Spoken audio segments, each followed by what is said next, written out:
WNS Velas, apa kabar semuanya? Selamat pagi, siang, sore, ataupun malam. Welcome back to WNS Perspective, where we can tune into today's strategies for tomorrow's success.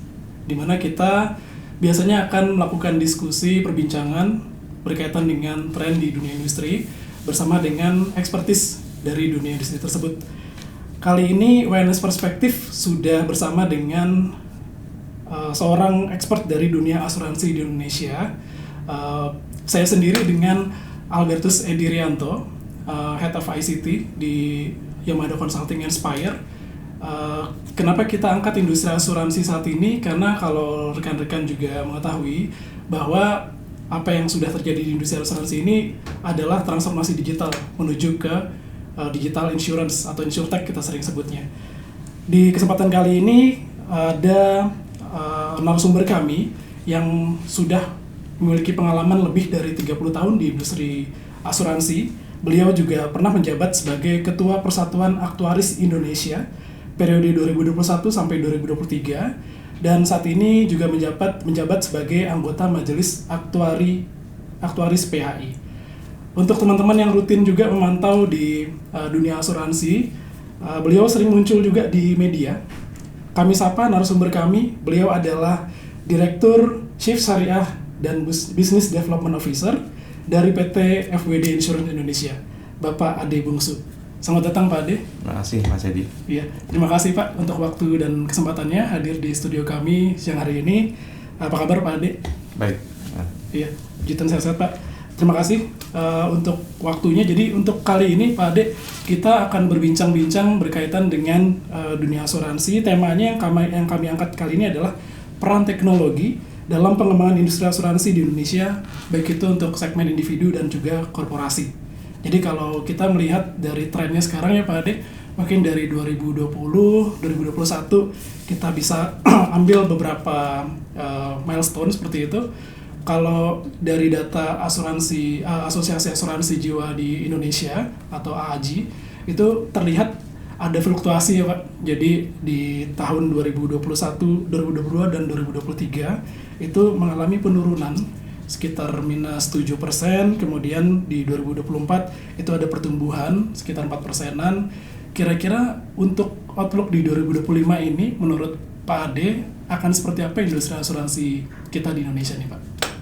Oke, terima kasih Mas Edi. Yes. Jadi kalau kita lihat dari pertumbuhan asuransi, khususnya asuransi jiwa ya, di sektor asuransi jiwa di 2024 itu memang ada pertumbuhan yang positif ya.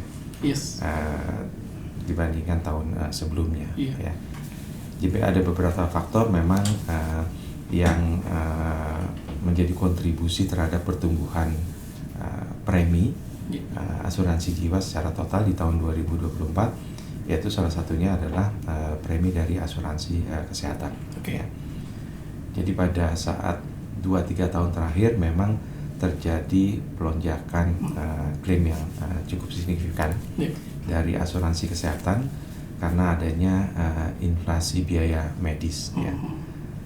Seiring dengan itu juga terjadi koreksi terhadap atau revisi terhadap premi yang dicas terhadap premi asuransi kesehatan ya. Jadi memang ada peningkatan biaya premi atas asuransi kesehatan. Hal itu juga menjadi salah satu kontributor juga terjadinya pertumbuhan pendapatan premi di tahun 2024 ya. Nah, kalau kita melihat tren di 2024 ya, memang ada banyak perbaikan yang dilakukan dari semua stakeholders, khususnya di sektor risiko asuransi kesehatan ya. Bagaimana melakukan pengelolaan klaim yang lebih baik ya, tanpa mengurangi pelayanan terhadap nasabah ya, dan kemudian juga bagaimana memperbaiki ekosistem asuransi kesehatan. Ekosistem yang dimaksud itu adalah semua stakeholder yang terlibat di dalam penanganan asuransi kesehatan ya, apakah itu individu ataupun juga asuransi kumpulan ya.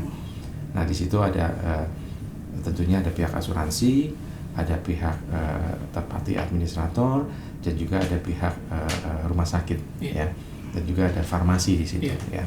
Nah, itulah yang menjadi fokus kita bersama juga dengan otoritas jasa keuangan bagaimana supaya ekosistemnya itu lebih baik lagi supaya tidak setiap tahun terjadi lonjakan inflasi biaya medis ya.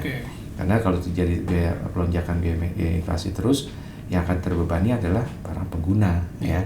Karena akan kembali dicas premi yang lebih tinggi nantinya ya. Nah, itu salah satu usaha yang kita lakukan. Nah, di samping itu juga kita melihat bahwa tren digitalisasi terus merambah di sektor asuransi industri, khususnya juga asuransi jiwa ya. Nah, jadi digitalisasi ini kan terjadi semua industri ya. Nah, salah satunya dan termasuk juga di sektor asuransi dan khususnya asuransi jiwa. Ya menarik Pak, tadi kalau dilihat dari tren perkembangan bisnisnya sendiri, ekosistemnya yang terus diperluas, maka kalau kita lihat berarti akan ada perubahan atau mungkin dinamika ya Pak dari sisi bisnis landscape-nya.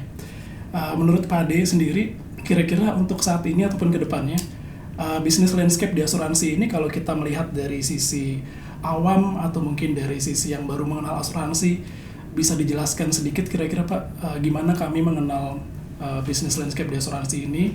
Apakah itu dari portfolionya, asuransi jiwa, kesehatan, atau asuransi yang lain yang sekarang sedang berkembang, atau justru dari value chain-nya Pak, bisa jadi bertambah nih karena adanya proses yang lebih disimplify atau proses yang nanti saling terintegrasi dengan ekosistem yang tadi disebutkan Pak. Oke, makasih Mas Edi. Jadi kalau kita lihat landscape asuransi khususnya asuransi jiwa, saat ini itu di sektor asuransi jiwa di Indonesia itu ada kurang lebih dari 56 perusahaan asuransi jiwa yang tergabung dalam Asosiasi Asuransi Jiwa Indonesia ya, di mana di situ juga terbagi ada Asosiasi Asuransi Syariah Indonesia, jadi konvensional itu di bawah AJI, syariah itu di bawah ASI. Ya. Nah, dengan adanya regulasi yang mengharuskan terjadinya pemisahan dari unit usaha syariah menjadi perusahaan asuransi full-fledged atau entity ya di 2026 nanti kita akan lihat akan bertambah jumlah perusahaan asuransi tentunya ya. Walaupun tidak semua perusahaan yang menjalankan unit syariah itu akan melakukan spin-off ya.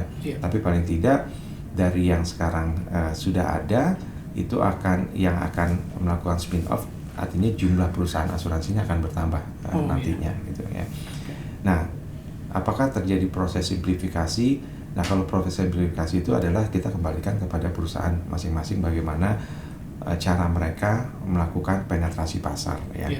Ada yang melalui e-commerce ya, salah satu proses simplifikasi ya. Jadi kalau kita lihat jalur distribusi yang ada itu sekarang itu kan ada jalur distribusi keagenan, bank assurance gitu, dan juga direct sales ya. Direct sales itu termasuk di dalamnya adalah e-commerce melalui proses online digital ya. Jadi itu yang menjadi salah satu terobosan semua pelaku usaha saat ini, bagaimana mengedepankan teknologi sebenarnya ya. Nah, ini salah satu yang FWD lakukan di Indonesia, bagaimana melakukan penetrasi pasar dengan mengedepankan basis teknologi ya. Jadi digitalisasi sudah menjadi keniscayaan untuk FWD Insurance Indonesia, karena itu adalah salah satu visi dari FWD Insurance Indonesia adalah merubah cara pandang masyarakat tentang asuransi, bagaimana mempercepat pertumbuhan atau penetrasi asuransi, khususnya asuransi jiwa, di samping distribusi yang ada, keagenan, bank assurance ya,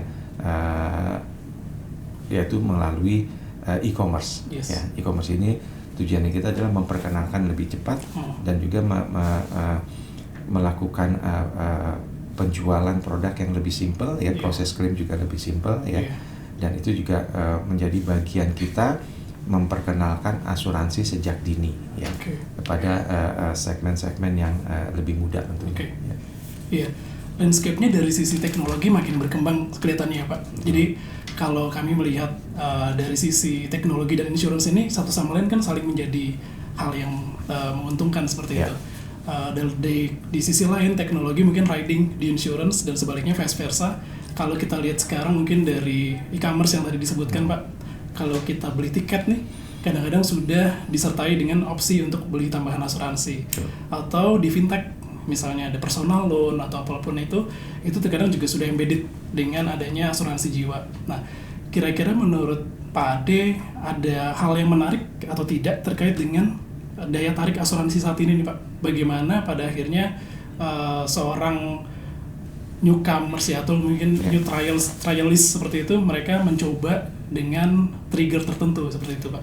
Ya, baik Mas Edi. Jadi kalau kita ngeliat trennya di yang segmen itu, mereka ingin proses yang lebih straightforward ya. Terus juga simple. Yes. Ya. Nah, itulah salah satu cara bagaimana FWD memperkenalkan produk yang lebih simple, straightforward, dan juga pembeliannya juga dalam sekejap gitu loh, ya, melalui proses online atau digital ya, tanpa melakukan melalui tenaga pemasar atau tatap muka gitu ya. Nah, salah satu cara yang kita lakukan adalah membuat produk-produk e-commerce yang lebih bervariatif ya dan menarik, mulai dari asuransi kecelakaan, asuransi kesehatan, asuransi penyakit kritis ya. Salah satu yang menarik adalah bagaimana mensupport lifestyle-nya segmen-segmen muda gitu ya. Jadi salah satu contohnya adalah bagaimana memperkenalkan asuransi sejak dini kepada kalangan muda yang mereka suka traveling misalkan ya. Kita memperkenalkan asuransi kecelakaan yang bisa dibeli misalkan dalam periode 7 hari, 1 bulan ya. Jadi cara membelinya juga sangat sederhana, seperti Mas Edi bilang, kalau kita belanja sesuatu tuh ada embedded dengan asuransinya ya, dan ini juga kita perkenalkan kepada mereka gitu ya. Jadi proses pembelian yang nggak, istilahnya kita bilang yang nggak ribet gitu ya. Dengan dalam sekejap mereka tinggal melakukan pembayaran, dalam sekejap mereka sudah tercover asuransi kecelakaannya ya. Itu salah satu memang pembedanya kita ya, apalagi di asuransi kecelakaan itu kita memberikan perlindungan-perlindungan yang pada umumnya dikecualikan ya. Hobi-hobi yang ekstrim ya, misalkan diving, biking ya, bungee jumping ya, hiking dan sebagainya, itu justru kita cover ya. Justru bagaimana kita mensupport lifestyle-nya dari anak-anak muda, karena kita ingin memperkenalkan brandingnya kita gitu loh ya, ingin memperkenalkan asuransi di kalangan anak muda gitu. Oke Pak. Iya, menarik Pak mendengar tadi ada opsi premi ataupun ya coverage ya, cakupan polis yang mungkin tidak sampai long term tapi sifatnya short term. Cuman itu yang mungkin menjadi satu pembeda ya Pak, diferensiasi dibandingkan dengan yang lain. Lalu kami juga melihat kalau tadi segmentasinya ternyata sudah dipertimbangkan, ada lifestyle tertentu yang dari anak-anak generasi yang lebih muda itu sudah diantisipasi dengan pendekatan-pendekatan yang berbeda. Jadi menurut Pak Ade nih, teman-teman FWD ini mengkategorisasikan pendekatannya terhadap generasi yang lebih wide nih saat ini Pak. Ada mungkin terutama baby boomers X atau Y, itu generasi-generasi yang sudah mungkin mengerti ya Pak apa fungsi dari asuransi, mengerti experience yang mereka harus lakukan atau seperti apa perlindungan yang mereka perlu dapatkan seperti itu. Tapi kalau generasi-generasi yang lebih muda, bagaimana sih Pak caranya mengenalkan ke mereka bahwa insurance itu sebetulnya esensial juga nih untuk di masa depan, dan mungkin tidak sekarang tapi next mereka akan melakukan pembelian polis seperti itu. Ya, betul Mas Edi. Jadi kalau di kalangan segmen muda, mungkin kita nggak menawarkannya adalah asuransi penyakit kritis, gitu, asuransi kesehatan yang serem-serem gitu kan. Mereka belum mengenal itu, istilahnya I'm still young, I'm feel healthy gitu ya. Jadi bagaimana masuk insurance itu di aktivitasnya mereka gitu ya. Jadi kalau Mas Edi lihat FWD itu cara berkomunikasinya juga, kita tuh punya slogan Celebrate Living ya, rayakan kehidupan ya. Jadi visualnya itu adalah selalu yang ceria gitu ya.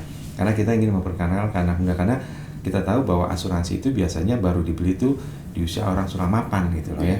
Di atas 35, di atas 40 ke atas gitu ya.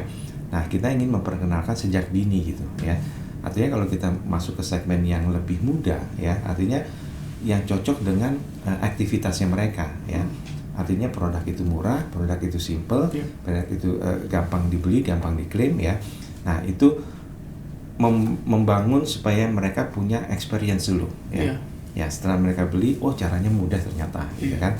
Ya syukur-syukur kalau nggak ada klaim. Kalau ada klaim pun, oh saya tinggal melakukan submit melalui aplikasi. Gitu. Salah satunya aplikasi yang kita punya namanya Omni by FWD ya.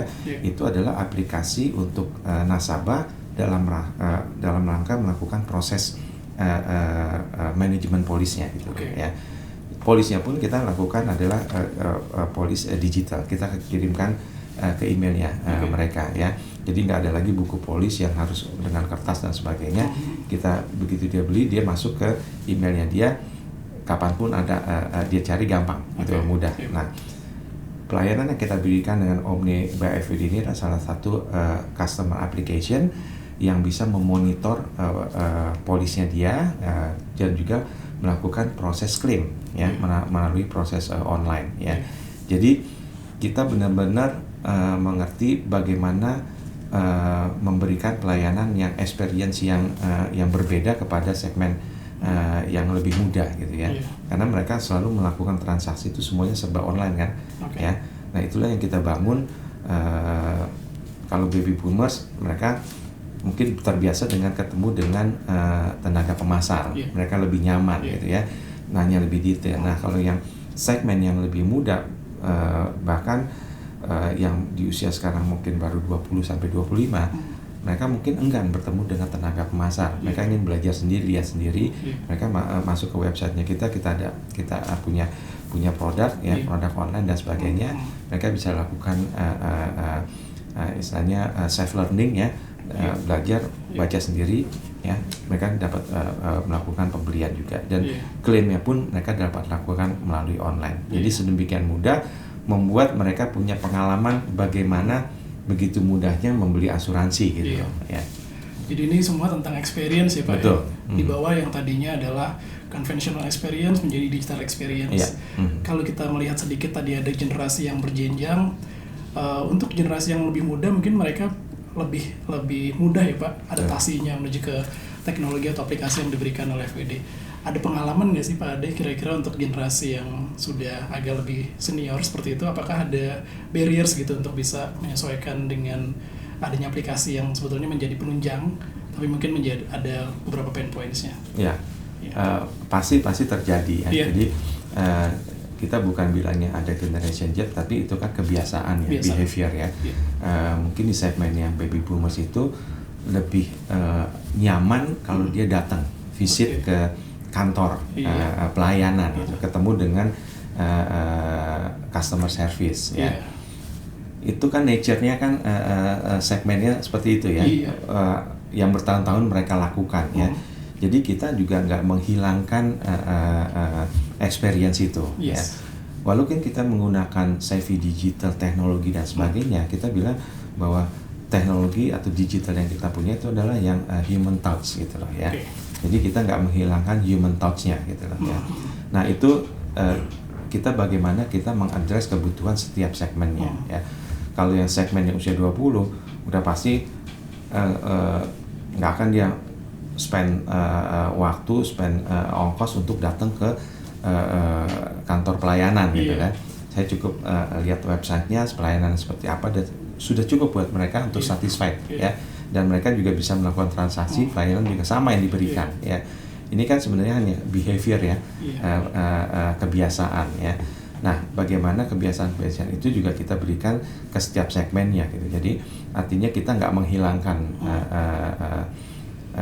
satisfactory pelayanan customer experience itu nggak hilang gitu ya, karena kita juga fokus di customer led, kita juga memberikan pelayanan berbasis teknologi dan sebagainya, tapi kita juga masih punya pelayanan yang melalui customer service juga punya gitu loh. Pelayanan melalui online ada ya, telepon ada gitu loh, bisa datang di jam kerja juga ada gitu ya. Jadi semua itu kita address kebutuhannya. Iya Pak. Jadi kaitannya tadi dengan teknologi yang sudah dikembangkan, dengan adanya terobosan inovasi-inovasi dari FWD sendiri, harapannya memang ini bisa mempercepat penetrasi asuransi di Indonesia ya Pak. Karena kalau kita melihat dari tren yang sekarang terjadi, sebetulnya adalah Indonesia ini masih lagging behind ya Pak. Kalau dibandingkan dengan beberapa negara, kalau kita bandingkan dengan Singapura yang sudah mencapai double digit 11%-an, kemudian Singapura, Thailand atau Malaysia yang sudah di atas 4%. Indonesia ini masih di bawahnya Pak. Menurut Pak Ade, kira-kira apakah terobosan-terobosan tadi ini bisa menjadi trigger Pak untuk pertumbuhan penetrasi asuransi di Indonesia ini Pak? Ya betul Mas Edi. Jadi memang tantangan pertumbuhan asuransi di Indonesia itu adalah penetrasinya. Ya. Kita melihat bahwa penetrasi kita memang masih rendah, tapi terhadap jumlah populasi penduduk yang besar. Gitu ya. Jadi kita melihatnya bahwa ini adalah sebagai potensi sebenarnya, bahwa pertumbuhan asuransi di Indonesia masih akan tetap tumbuh gitu, karena jumlah penduduknya juga besar gitu kan, yang harus kita layani besar ya. Tapi memang literasi dari asuransi itu memang masih rendah ya. Itulah yang FWD juga lakukan, selalu melakukan literasi keuangan dan juga asuransi ya, bersama dengan otoritas jasa keuangan, bagaimana memperkenalkan asuransi, memperkenalkan pengelolaan keuangan dan sebagainya. Itu adalah salah satu literasi dan edukasi, tujuannya untuk memberikan pengetahuan yang lebih banyak dan menaikkan prioritasnya nih ya. Mungkin pemakaian asuransi itu belum menjadi kebutuhan yang primer ya di Indonesia ya. Jadi pelan-pelan bagaimana menaikkan prioritasnya ya, naik terus gitu ya. Jadi orang yang tadinya merasa nggak mengenal asuransi, dengan adanya literasi dan edukasi mereka akan punya awareness atau kesadaran asuransi yang lebih tinggi, dan akhirnya mereka mencoba untuk melakukan pembelian produk-produk asuransi. Mulai dari yang paling simpel gitu melalui digital, habis itu life stage-nya tahapan kehidupannya meningkat terus kan. Tadinya mungkin single, udah berkeluarga, punya anak, punya family, kebutuhannya juga meningkat dan kebutuhan proteksinya juga akan lebih kompleks gitu. Ya, yang tadinya beli digital online, dia pengen beli yang lebih kompleks kalau dia udah punya anak satu ya. Merencanakan keuangan anaknya untuk sekolah nantinya, bagaimana terjadi risiko terhadap dirinya, bagaimana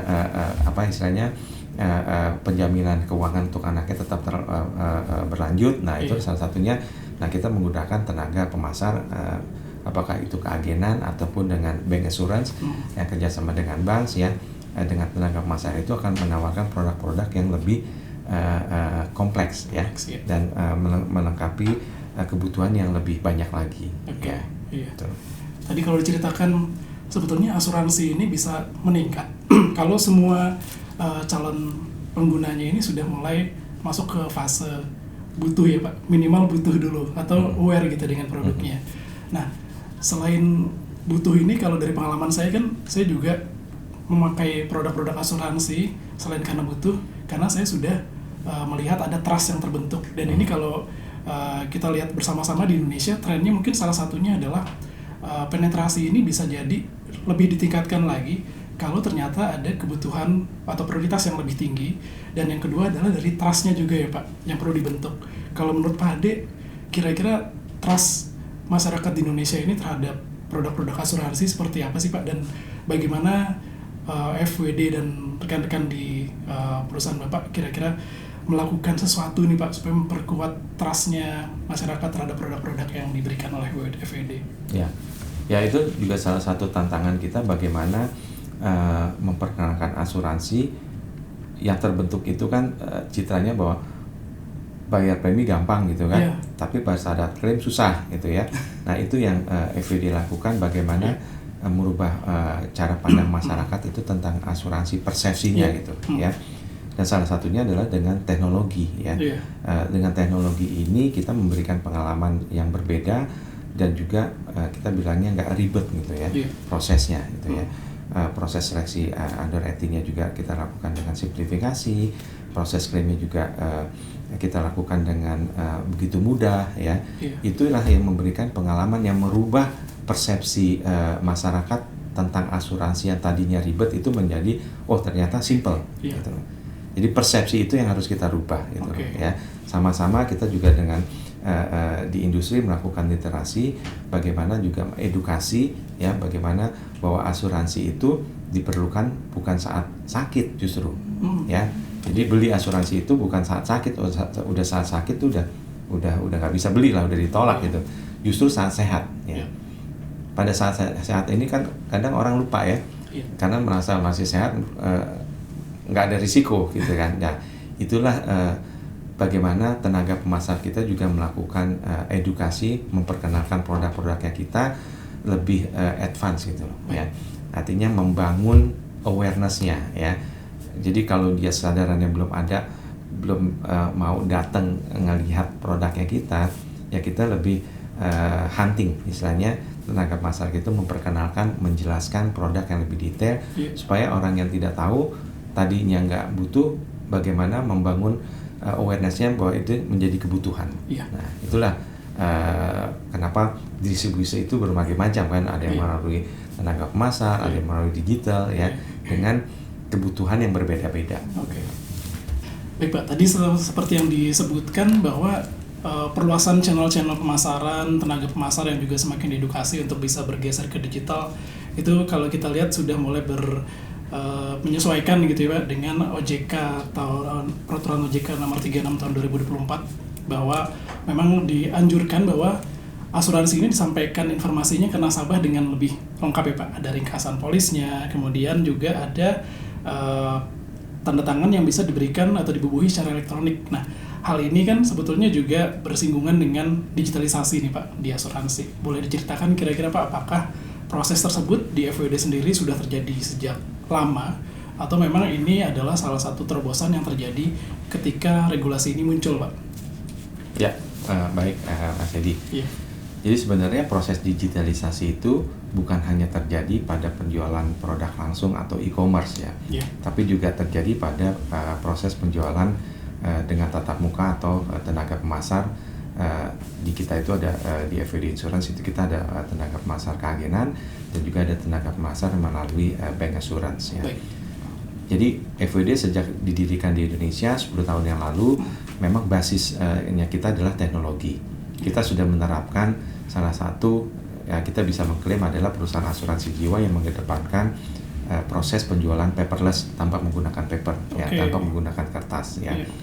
Mulai dari penjualan itu sampai proses klaimnya itu sudah paperless ya.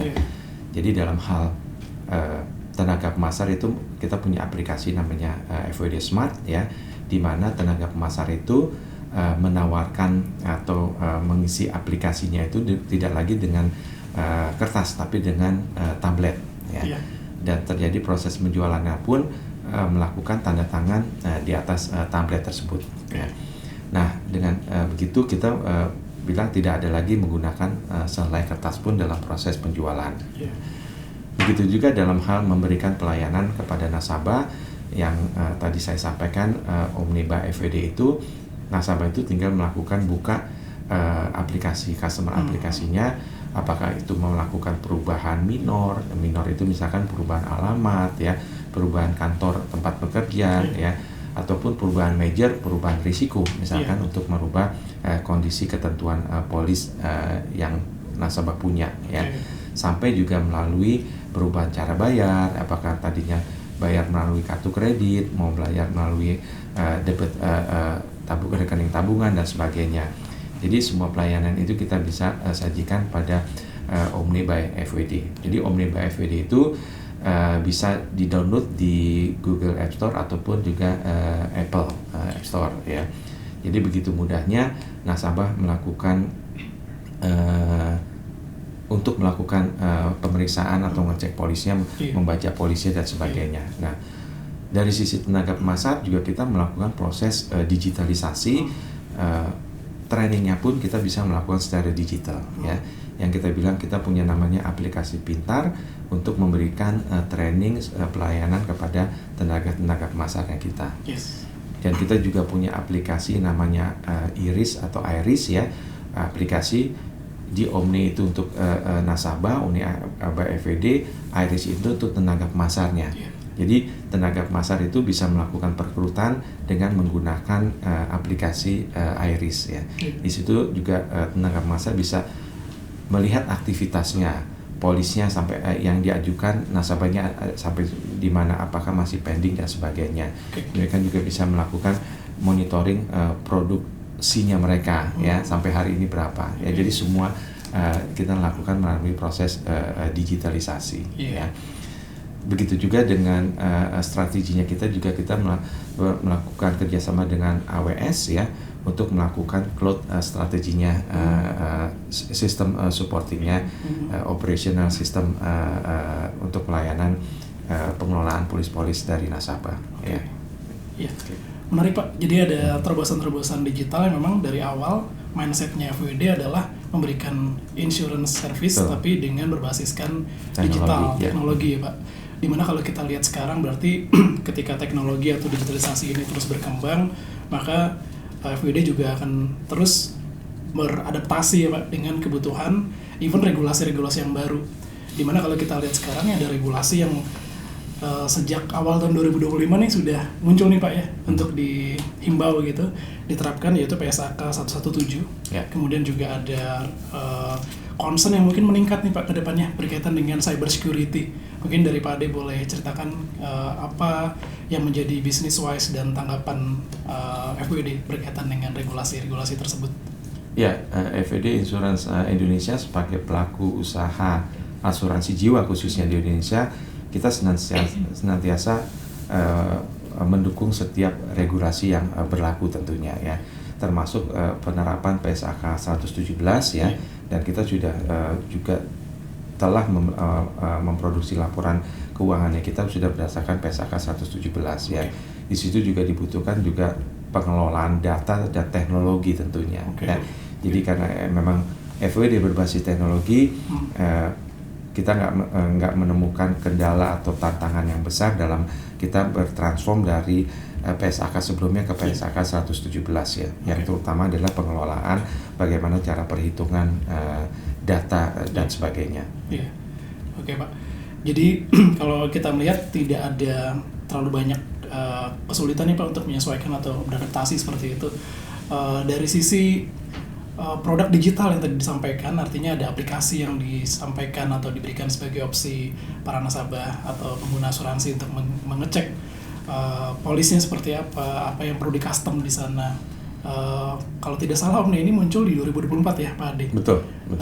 Boleh diceritakan juga Pak kira-kira backgroundnya Omne ini bisa di-initiate, kemudian apa saja yang sudah menjadi bisa menjadi semacam feedback ya dari nasabah asuransi FWD terhadap penggunaan Omne application ini Pak. Ya, sudah barang tentu bahwa kita berbasis teknologi, bahwa customer application itu menjadi keharusan lah buat kita ya. Jadi pelayanan nasabah itu dari yang konvensional misalkan telepon ya, kita juga masih membuka saluran telepon di 1525 untuk layanan nasabah, kemudian juga email customer care ya, dan kita juga sertakan dengan chatbot FI yang tersedia di website fwd.co.id ya. Jadi semua akses pelayanan itu kita buka kepada nasabah. Kembali lagi seperti yang saya ceritakan sebelumnya, kita ingin mengadres atau memberikan pelayanan kepada semua segmen generasi gitu loh ya, dari yang konvensional sampai yang advance melalui chatbot FI misalkan ya. Itu salah satu bagaimana FWD memberikan pelayanan kepada semua segmennya ya. Jadi hal tersebut menjadi keharusan lah buat FWD ya, dan itulah yang memberi cikal bakal bahwa aplikasi-aplikasi customer itu selalu berkembang ya. Dan terakhir perkembangan itu sampai kepada di 2024 kita meluncurkan memperbarui customer aplikasi yang sebelumnya menjadi Omne by FWD. Ya. Berarti dari Omne ini nantinya bisa jadi akan terus mengembangkan fitur-fitur yang diberikan oleh terus FWD. Mengembangkan fitur-fitur, memberikan layanan yang lebih maksimum lagi kepada nasabahnya. Iya. Lalu kalau kita lihat ke depannya nih, banyak teknologi yang sudah mulai dikembangkan, arahnya mulai banyak teknologi adoption yang baru ya Pak. Ada artificial intelligence. Dan itu kita sudah menerapkan ya. AI itu sudah kita terapkan dalam proses misalkan underwriting ya. penggunaan AI dalam pengelolaan data scientist ya. Jadi itu salah satu yang menjadi fokus kita, bagaimana mengadopsi AI itu kepada pelayanan kepada nasabah ya, dan juga memberikan informasi-informasi yang lebih informatif kepada nasabahnya. Iya. Dan termasuk kepada seleksi risiko nantinya. Ya. Iya. Sejauh ini sudah kelihatan belum nih Pak, acceptance yang mungkin berubah sedikit atau mungkin lebih meningkat trustnya dengan adanya teknologi-teknologi yang lebih menarik seperti ini Pak? Ya, kalau saya melihat bahwa perkembangan ini kita nggak akan bisa stop ya. Perkembangan teknologi digitalisasi di pasar ya. Bagaimana kita selalu melakukan inovasi bahwa teknologi itu menjadikan sebagai solusi gitu ya. Kepada nasabahnya. Yang pertama adalah memberikan kemudahan tentunya kan, bukan kesulitan gitu loh. Jadi artinya dengan teknologi bukannya malah menjadi sulit mereka untuk melakukan akses, memberikan pelayanan, tapi bagaimana lebih simple lagi dan lebih mudah lagi tentunya ya. Jadi salah satu misinya kita itu adalah juga mendengarkan masukan dari nasabahnya kita ya. Jadi kita punya program yang namanya FWD Sesapa, sehari menyapa nasabahnya.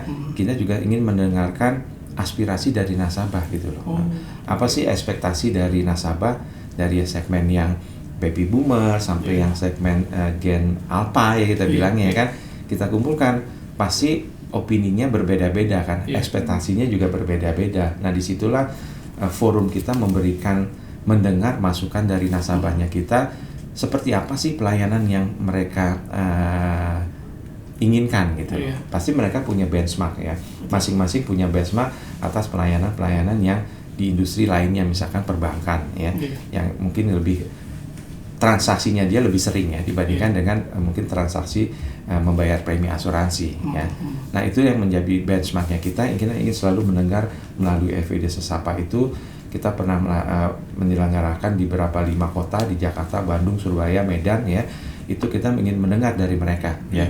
Seperti apa sih masukan atau ekspektasi dari nasabahnya kita. Gitu.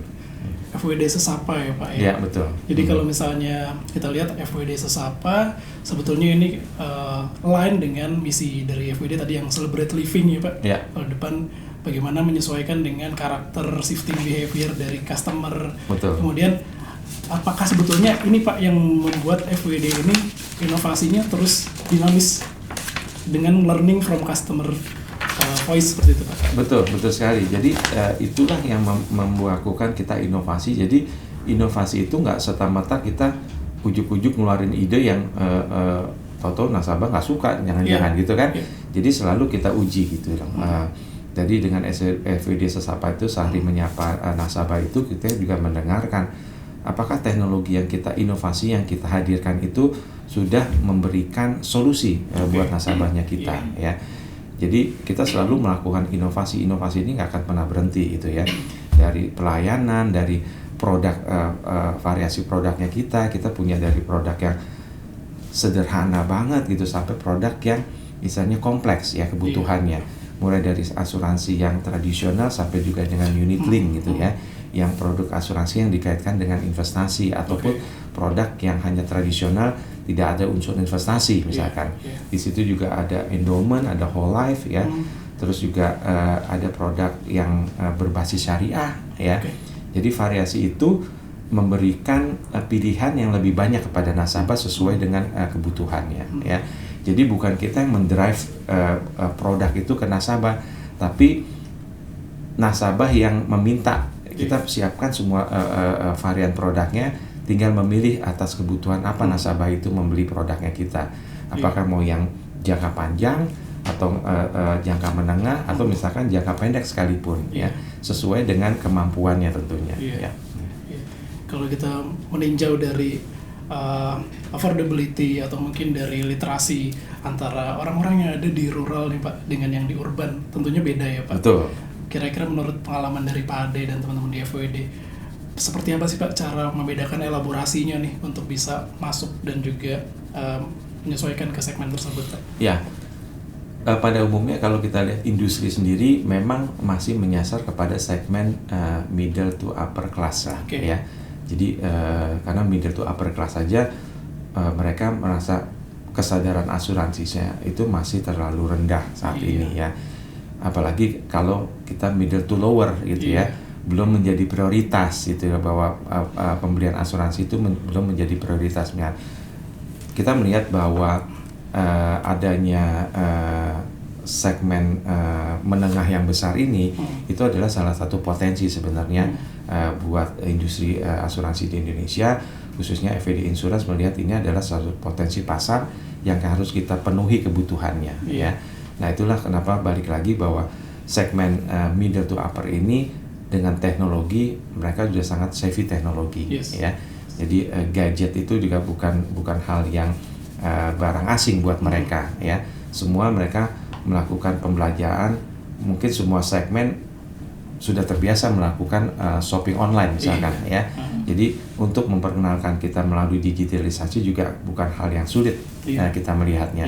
Justru yang kita bangun adalah bukan lagi kita lakukan sosialisasi, bukan lagi digitalisasi atau teknologinya, tapi adalah literasinya sebenarnya ya, yang paling mendasar itu. Jadi memang udah tinggal menyesuaikan frekuensinya aja nih Pak, karena frekuensinya udah ke sana, pergerakan teknologi juga sudah menuju ke sana. Boleh diinformasikan mungkin Pak, kalau misal dari FWD sendiri, apakah ada melihat best practice insurtech yang terbaik nih, atau adoption insurance plus teknologi yang terbaik? Sebetulnya kita bisa melihat ke negara yang seperti apa sih Pak? Ya, kalau kita melihat negara-negara berkembang pun kita melihatnya adalah secara teknologi sih Indonesia nggak tertinggal lah ya. Justru kita lihat dari sisi literasi sebenarnya ya. Mungkin negara-negara maju itu insurance awareness-nya itu lebih tinggi ya. Jadi prioritas untuk membeli asuransinya itu udah prioritasnya lebih di top 3 lah misalkan ya, dibandingkan dengan negara-negara berkembang ya. Tapi dari sisi teknologi sebenarnya kita bisa melakukan adopsi. Kita udah punya insurtech, fintech dan sebagainya ya. Nah, balik lagi bahwa yang menjadi mendasar tantangan itu adalah kesadaran untuk berasuransinya kalau di asuransi gitu. Jadi walaupun dengan adanya teknologi, digital dan sebagainya, kita selalu senantiasa melakukan henti-hentinya literasi dan edukasi keuangan khususnya asuransi. Iya Pak. Jadi sifatnya adalah bagaimana kita menaikkan tingkat literasinya dulu ya Pak. Betul. Baru kemudian di-boost dengan adanya produk-produk yang menarik seperti itu. Jadi produk-produknya akan ikut tuh nantinya ya. Karena dengan literasi awareness semakin tinggi, artinya demand-nya kan semakin tinggi juga kan. Variasi produk itu akan timbul dengan yang seperti saya bilang, kita minta masukan dari nasabahnya kita ya, melalui program FED Sesapa itu kita bisa mendengar produk seperti apa sih yang mereka harapkan gitu loh. Dengan basis teknologi dan digital sebenarnya mereka berharap proses itu bagaimana membelinya gitu. Kalau proses itu simple, artinya produknya nggak bisa kompleks gitu ya.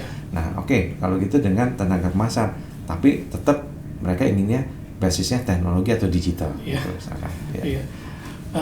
Dengan produk-produk yang mungkin hampir sama nih Pak di market, kemudian dengan penetrasi digital ataupun transformasi digital yang diberikan juga mengarah ke hal yang kurang lebih juga serupa, boleh diceritakan Pak kira-kira apa yang membuat produk-produk FWD ini pada akhirnya mengambil positioning yang lebih berbeda seperti itu Pak di market, diferensiasinya mungkin? Ya, salah satu diferensiasinya yang saya sampaikan di awal tadi adalah kita memberikan pengecualian yang lebih sedikit ya dibandingkan pengecualian produk asuransi pada umumnya ya.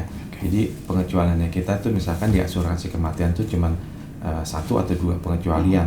Mungkin pada umumnya pengecualian asuransi kematian tuh banyak, ada 10 sampai 15, kita hanya misalkan 2 pengecualian gitu ya. Dan itu salah satu diferensiasinya kita ya. Dan juga untuk asuransi kecelakaannya kita mengcover olahraga ekstrim, risiko olahraga ekstrim sebagai salah satu proteksi yang kita cover ya.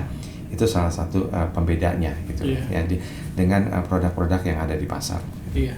Selain teknologi yang tadi terus berkembang ya. Kalau teknologi kita keluarkan teknologi mungkin sebentar juga dicontoh gitu ya. Ya, tapi kalau kita yang lebih advance misalkan lebih dari sisi risiko dan sebagainya, mungkin itu lebih spesifik dan gampang ditiru istilahnya, Iya. cepat ditiru Iya. gitu ya. Siap Pak.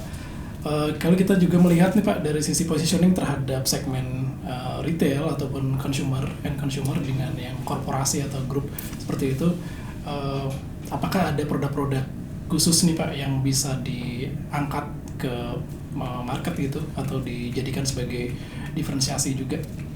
Ya, mungkin salah satunya adalah produk mungkin bisa sama tapi pelayanan. Ya. Baik. Jadi produk itu gampang ditiru gitu Iya. kan. Satu produk perusahaan asuransi mungkin 3-6 bulan udah keluar lagi di tempat yang lain. Iya. Ya. Pembedanya kita juga memberikan pelayanan adalah pasca klaim ya. Yang kita bilang FWD recovery plan ya. Di situ kita memberikan pelayanan setelah klaim pun kita masih memberikan pelayanan ya. Artinya misalkan asuransi kematian yang nasabahnya meninggal dunia, artinya kita juga memberikan layanan kepada keluarga yang ditinggalkan ya. Bagaimana memberikan konseling ya. Terus juga untuk asuransi yang memberikan manfaat kehidupan, misalkan penyakit kritis ya, setelah itu misalkan terkena cancer dan sebagainya, kita memberikan pelayanan bagaimana untuk recovery-nya lagi ya. Manfaat sudah kita bayarkan, tapi kita nggak berhenti di situ. Kita ada program namanya FWD Recovery Plan yang memberikan pelayanan pasca klaim ya. Jadi nggak berhenti stop situ, kita sampai mereka benar-benar recover ya. Gitu. Iya. Jadi selain menanggung ataupun melakukan cover terhadap apa yang terjadi, tapi juga mungkin pasca kejadiannya itu perlu dijadikan sebagai concern juga ya Pak. Iya, itu yang muncul betul. sebagai salah satu demand. Kita melihatnya mungkin produk bisa sama tapi pelayanan harus yang lebih beda ya, karena kita itu customer led ya. Kita melihat bahwa customer CX atau customer experience itu sesuatu yang nggak bisa gampang ditiru gitu loh ya, karena experiencing kan. Iya. Betul. Kalau customer experience itu shiftingnya kira-kira selama berapa periode sih Pak? Mungkin bisa dibilang kalau kita kemarin melihat setelah terjadinya COVID, maka terjadi adanya shifting behavior. Mungkin ada beberapa terkait dengan spending berubah, tapi concern terhadap proteksi jadi meningkat. Betul. Ya, jadi pasca pandemi itu ada positifnya juga terhadap awareness. Ya, artinya permintaan akan asuransi kesehatan itu meningkat. Ya. Jadi terbangun tuh kesadaran berasuransinya. Ya. Jadi pengalaman pandemi itu merubah persepsi ya, bahwa perlunya ada kebutuhan asuransi kesehatan ya. Dan tapi juga dari sisi itu juga terjadi pelonjakan klaim ya, tentunya ya. Mungkin yang sebelumnya nggak pernah klaim, setelah pandemi jor-joran klaim jadinya gitu ya. Nah itu juga kita harus manage itu ya, memberikan pelayanan atau pembayaran klaim yang tepat kepada mereka yang benar-benar layak untuk dibayar gitu loh ya. Jadi artinya kita juga ingin menjaga ekosistemnya supaya asuransi kesehatan itu nggak terus menjadi mahal ya. Pada saatnya akan tercapai titik equilibriumnya, ekosistemnya lebih bagus dan asuransi kesehatan itu juga terjangkau tentunya untuk semua segmen. Ya. Baik, setelah kita diskusi tadi dengan Pak Ade dari FWD, kita bisa melihat bahwa perkembangan industri di asuransi di Indonesia ini sebetulnya juga masih dalam tahap yang terus berkembang, terus optimis, karena kita melihat penetrasinya masih bisa kita kejar dengan adanya dukungan dari transformasi digital, dengan adanya penyesuaian dengan shifting behavior yang terjadi. Bahkan tidak menutup kemungkinan bahwa semua generasi yang ada di Indonesia saat ini bisa di-cover, baik itu secara potensinya untuk diakuisisi ataupun paling tidak dijelaskan terlebih dahulu literasinya. Karena kembali lagi ketika kita mempelajari tentang asuransi, kita tidak bisa makan waktu hanya 1 hari. Bahkan dari para sales force ataupun dari tenaga pemasar asuransi pun itu nantinya juga akan berupaya untuk bisa membantu kita mempelajari apa sih benefit-benefit dari asuransi, fitur-fitur yang bisa kita manfaatkan sesuai dengan kebutuhan kita. Dan mau tidak mau, suka tidak suka, teknologi itu sudah menjadi rekan dari bisnis insurance saat ini. Karena banyak produk-produk asuransi yang pada akhirnya juga melekat dengan produk-produk teknologi ataupun produk-produk seperti e-commerce dan digital service lainnya. Mungkin nanti dari rekan-rekan yang menonton podcast ini bisa memberikan komentar ataupun saran bagaimana sebetulnya kita bisa meningkatkan lagi penetrasi dari industri asuransi di Indonesia, dan bagaimana kita bisa mempelajari benefit dari asuransi ini dengan lebih seksama, karena sesuai dengan yang tadi disampaikan, yang tadi kita diskusikan, ini adalah menunggu waktu bagaimana kita bisa sampai ke tahap priority. Jadi bukan berarti produk asuransi ini menunggu literasinya itu tersampaikan, tapi bagaimana kita bisa mengejar literation level yang diperlukan supaya kita bisa melakukan adopsi terhadap produk-produk ataupun fitur-fitur asuransi. Mungkin itu yang kami simpulkan untuk saat ini. Tentunya tidak afdol nih kalau kita tidak mendengar closing statement yang mungkin dari Pak Ade. Kita bikin ini lebih ceria Pak, lebih informal. Kata-kata hari ini nih Pak, kalau kata-kata para generasi milenial ini kan biasanya kata-kata hari ininya apa nih? Wah, mungkin dari Pak Ade boleh menyampaikan kata-kata hari ininya untuk teman-teman yang masih mempelajari asuransi atau baru mengenal asuransi. Silakan Pak Ade. Oke, pertama-tama mungkin saya ucapkan terima kasih Mas Edi ya untuk waktunya bisa memperkenalkan juga FWD Insurance Indonesia kepada audiensnya ya. Dan tadi kita konteks asuransi, digitalisasi, teknologi ya, dan dengan paparan dari FWD ini ternyata membeli asuransi itu mudah gitu, ya. Jadi teman-teman silakan kunjungi websitenya fwd.co.id, bisa langsung beli ya, tanpa proses ribet. Ya. Nah ini adalah salah satu upaya kami FWD Insurance Indonesia dalam mewujudkan visi kami, yaitu merubah cara pandang masyarakat tentang asuransi. Terima kasih Pak Ade untuk kata-kata hari ininya. Jadi tadi untuk teman-teman yang mau mencoba mencari tahu apa produk-produk dari FWD, bisa mengunjungi ke channel sosial media, ada di Instagram dan TikTok dengan akun FWD_ID, kemudian website di fwd.co.id, serta LinkedIn di FWD Insurance. Terima kasih telah menyaksikan WNS Perspektif. Jangan lupa untuk like, comment, share, dan juga subscribe kanal YouTube kami. Terima kasih sudah menyaksikan, dan sekali lagi terima kasih banyak untuk Pak Ade. Sehat-sehat selalu Pak Ade. Terima kasih Mas Edi. Dan terima kasih untuk rekan semua. Selamat siang.